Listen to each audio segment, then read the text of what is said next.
Hi పిల్లలు, బాగున్నారా? నేను కూడా చాలా బాగున్నాను. మనము ఈరోజు 3వ తరగతి గ్రామర్ గురించి తెలుసుకుందాము. ఇక్కడ ఒక 3 వాక్యాలు ఇచ్చాడు, 3 సెంటెన్స్ ఇచ్చాడు. ఆ సెంటెన్స్ నేను చదువుతాను, జాగ్రత్తగా గమనించండి, అబ్జర్వ్ చేయండి. Sita picked up her books and put them on the table.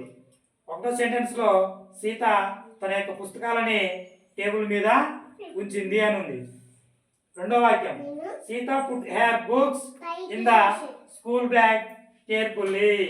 Sita తన యొక్క పుస్తకాలని తన యొక్క స్కూల్ బ్యాగ్ లో జాగ్రత్తగా ఉంచింది. మూడో sentence, Sita pushed the box under the cot. Sita తన యొక్క పెట్టెని మంచం కింద తోసింది. Here the words on, in, under are used to tell where things are kept. అంటే ఇక్కడ ఆన్, ఇన్, అండర్ అనేటివి వస్తువులు ఎక్కడెక్కడ ఉన్నాయో తెలుపుతున్నాయి. వస్తువులు ఎక్కడెక్కడ ఉన్నాయో తెలుపుతున్నాయి. అట్లాగే ఇక్కడ wear is the cat.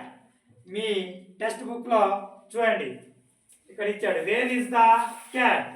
Wear is the cat అంటే పిల్లి ఎక్కడ ఉంది? పిల్లి ఎక్కడ ఉంది పిక్చర్ లో?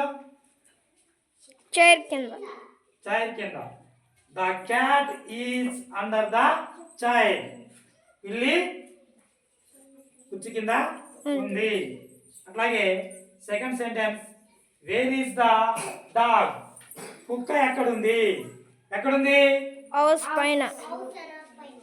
The dog is on the house. అనిపిస్తుందా పిక్చర్ లో మీ దగ్గర?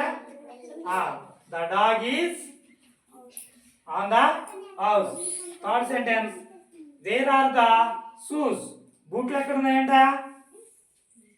బూట్లు పిక్చర్ లో ఎక్కడ ఉన్నాయి? పెట్టెలో. The shoes are in the box. ఇక్కడ అండర్, ఆన్, ఇన్ కదా. వీటినే మనము ప్రిపోజిషన్స్ అంటాం. ఏమంటాము? ప్రిపోజిషన్స్. ప్రి అంటే ముందు, పొజిషన్ అంటే స్థానము. ముందు స్థానంలో ఉంచేటివి ఎక్కడ? నౌనుకు కానీ ప్రొనౌనుకు కానీ. ఇక్కడ చూడండి, ద చైర్ అనేది నౌనే. ద చైర్ అనేది నౌనే. దాని ముందు అండర్ అనే ప్రిపోజిషన్ వాడాము. ద హౌస్ ఇది కూడా ఇల్లు పేరు ముందు వాడాము. ఇక్కడ ద బాక్స్, బాక్స్ అనేది ఒక వస్తువు పేరు, పెట్టె పేరు ముందు వాడాము. ఇన్నది కదా. ఓకే, అర్థమైనాయా?